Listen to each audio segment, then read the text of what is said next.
வணக்கம் friends, welcome back to Vino princess pretty. நம்ம இன்னைக்கு சேனலில் என்ன பார்க்க போகிறோம்னா, ஒரு பன்னீர் பட்டர் மசாலா எப்படி செய்கிறதுன்னு பார்க்க போகிறோம். வாங்க சேனலுக்குள்ளே போய் என்ன பார்க்கலாம். ஓகே ஃப்ரெண்ட்ஸ், இதுக்கு நான் என்னென்ன தேவைப்பட பொருள்னு சொல்கிறேன். நான் வந்து ஒரு 2 பெரிய வெங்காயம் கட் பண்ணி வச்சுருக்கேன். கொஞ்சமாக கருவேப்பிலை, ஒரு 4 பச்சை மிளகா காரத்துக்கு ஏற்ப, ஒரு 2 தக்காளி கட் பண்ணி வச்சுருக்கேன். ஓகே, இப்போ நான் வந்து இதில் வந்து தயிரும் மஞ்சத்தூள் உப்பு போட்டு பரட்டி மேக்னேட் பண்ணி வச்சுருக்கேன். இது கொஞ்ச நேரம் ஒரு 1/2 அன் ஹவர் ஊறுனா போதும். நான் வந்து பட்டர் போட்டிருக்கேன். பன்னீர் பட்டர் மசாலாங்கிறதுனால பட்டர் போட்டிருக்கேன். பட்டர் மெல்ட் ஆனதும் நல்லா கொஞ்சம் 1 ஸ்பூன் அளவுக்கு சோம்பும் 1 ஸ்பூன் அளவுக்கு பட்டை கிராம்பு பவுடரும் போட்டிருக்கேன். கொஞ்சம் நல்லா இது வந்து பொரிஞ்சு வரட்டும். அதாவது சோம்பு வந்து கொஞ்சம் நல்லா எண்ணெயில் வந்து பொரிஞ்சு வந்ததுக்கப்புறம் நம்ம எடுத்து வச்சிருக்கிற பச்சை மிளகா இருக்குல்ல, கட் பண்ணி வச்சிருக்க பச்சை மிளகாவை அதில் போட்டு கொஞ்சம் நல்லா வந்து நம்ம வதக்கி விட்டுக்கலாம். நெக்ஸ்ட் அடுத்து வந்து கருவேப்பிலை பச்சை மிளகா எல்லாம் ஒன்றா சேர்த்து நல்லா வதக்கினதுக்கு அப்புறம் நம்ம எடுத்து வச்சிருக்க கட் பண்ணி வச்சிருக்க வெங்காயம் கொஞ்சம் நல்லா இது வந்து நம்ம வந்து கிரைண்ட் பண்ண தான் போகிறோம். ஸோ அதுக்காக வந்து ரொம்ப வதங்கணுன்றது கிடையாது. பட் வதங்கணும் அப்படிங்கிறதுக்காக வதங்க விட்டுட்டு 1 ஸ்பூன் அளவுக்கு சால்ட்டும் 1 ஸ்பூன் அளவுக்கு இஞ்சி பூண்டு பேஸ்ட்டும் போட்டிருக்கோம். இதுவும் போட்டு நல்லா வந்து கொஞ்சம் வதக்கி விட்டுருங்க. கொஞ்சம் நல்லா வதங்கினதுக்கு அப்புறம் இப்போ நெக்ஸ்ட் நம்ம என்ன செய்ய போறோம்னா, நம்ம எடுத்து கட் பண்ணி வச்சிருந்த 2 தக்காளி பழம் சொன்னோம்ல, அந்த 2 தக்காளி பழத்தையும் இதில் நல்லா போட்டு நல்லா வதக்கி விட்டுக்கோங்க. இதுவும் கொஞ்சம் நல்லா அந்த அந்த அந்த ரா ஸ்மெல் போகிற வரைக்கும் கொஞ்சம் வதக்கிக்கோங்க. பாருங்கள் ஃப்ரெண்ட்ஸ், இப்போ நான் வதக்கினதுக்கப்புறம் 1 ஸ்பூன் அளவுக்கு இதில் வந்து கரம் மசாலா பவுடர் வந்து நான் வந்து ஆட் பண்ணியிருக்கேன்.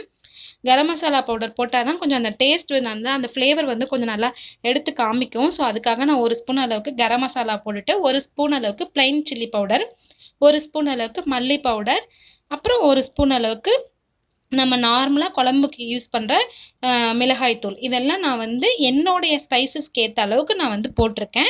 நீங்கள் உங்களுக்கு இன்னும் கூடவோ குறைச்சலோ கம்மி பண்ணி போட்டுக்கோங்க. ஓகே, இது வதங்கிடுச்சு. இப்போ நம்ம ஸ்டவ் ஆஃப் பண்ணிடலாம். ஆற விட்டு நம்ம கிரைண்ட் பண்ணி எடுத்துகிட்டு வந்துடலாம். பாருங்கள், இப்போ நம்ம வந்து இதை நான் மிக்ஸி கப்புக்கு ட்ரான்ஸ்ஃபர் பண்ணிக்கிட்டேன். இப்போ நம்ம இதை போய் அரைச்சிட்டு வந்துடலாம். ஓகே பாருங்கள், இப்போ நம்ம வந்து அரைச்சி எடுத்துகிட்டு வந்தாச்சு. இந்த அளவுக்கு கொஞ்சம் நல்லா ஃபைன் பேஸ்ட்டாக அரைச்சிக்கிட்டோம் அப்படின்னா தான் நமக்கு கிரேவி வந்து கொஞ்சம் நல்லா டேஸ்ட்டாக இருக்கும். ஓகே, நெக்ஸ்ட் நம்ம மறுபடியும் பேன் போட்டாச்சு, பட்டர் போட்டாச்சு. நம்ம எடுத்து மேக்னேட் பண்ணி வச்சுருந்த பன்னீரை இதில் போட்டு நல்லா கொஞ்சம் நேரம் வதக்கி விட்டுக்கலாம். அந்த பட்டரோடைய ஃப்ளேவர் வந்து கொஞ்சம் பன்னீரில் இறங்குற வரைக்கும் கொஞ்சம் நல்லா வதக்கி விட்டுக்கோங்க. பட் ரொம்ப வந்து ஹாஷாக வந்து அதை வதக்கி விட வேணாம், பிகாஸ் அது வந்து அப்படியே கரைஞ்சிடும். ஸோ மைல்டாக வதக்கினதுக்கப்புறம் நம்ம எடுத்து மிக்சியில் பிளெண்ட் பண்ணிட்டு வந்தோம்ல, அதை வந்து இதில் அந்த கிரேவி பேஸ்ட்டை வந்து இதில் போட்டு நல்லா கொஞ்சம் பொறுமையாக கொஞ்சம் ஜென்டலாக இது பண்ணுங்கள். பாருங்கள், நான் செய்யும் போதே வந்து லைட்டாக வந்து பிரேக் ஆகுது. ஸோ அந்த மாதிரி இல்லாமல் கொஞ்சம் பார்த்து கொஞ்சம் பொறுமையாக வந்து, ஏன்னா இது ரொம்ப நேரம் நான் வந்து ஊற வச்சுட்டேன், கிட்டத்தட்ட ஒரு 2 ஹவர்ஸ் பக்கம் வச்சுட்டேன். ஸோ அதனால் வந்து அந்தளவுக்கு பிரேக் ஆகுது லைட்டாக. நீங்கள் அது மாதிரி இல்லாமல் ஒரு 1/2 அன் ஹவர் மேக்னேட் பண்ணிக்கோங்க. இப்போது நான் இதில் வந்து எனக்கு கிரேவிக்கு தேவையான அளவுக்கு நான் வந்து கொஞ்சமாக வந்து வாட்டர் வந்து ஆட் பண்ணியிருக்கேன். தண்ணி வந்து உங்களுடைய தேவைக்கு ஏற்ப, பட் ரொம்ப தண்ணியாக போட்டுறாதீங்க, அது வந்து கிரேவி நல்லா இருக்காது. ஓகே, நம்ம வந்து கொஞ்சம் நேரம் வந்து இது நல்லா கொதிக்க விட்டுறலாம். நல்லா கொதிக்கட்டும். அதனோட ரா ஃப்ளேவர் எல்லாம் போகிற அளவுக்கு நல்லா கொதிச்சுன்னா டேஸ்ட் வைஸ் நல்லா இருக்கும். ஓகே பாருங்கள் ஃப்ரெண்ட்ஸ், இப்போ நல்லா கொதிச்சு அந்த கலர் சேஞ்ச் ஆகிடுச்சு. ஸோ இந்த கன்சிஸ்டன்சிக்கு வந்ததுக்கப்புறம் நம்ம வந்து மாற்றிக்கலாம். ஸோ நான் வந்து இப்போ வந்து வேறு பாத்திரத்தில் ட்ரான்ஸ்ஃபர் பண்ணிக்கிட்டேன்.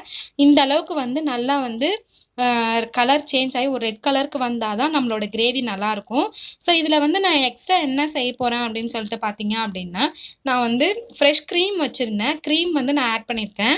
உங்கள்கிட்ட க்ரீம் இல்லை அப்படின்னா நீங்கள் பேனில் இருக்கும் போதே 1 ஸ்பூன் அளவுக்கு, நான் செஞ்சுருக்க குவான்டிட்டிக்கு 1 ஸ்பூன் அளவுக்கு நீங்கள் சுகர் போட்டுட்டு அதை நல்லா கொஞ்சம் கிளறி விட்டுட்டிங்கன்னா ஓகே நார்மலாக இருக்கும், அந்த டேஸ்ட் நல்லாயிருக்கும்.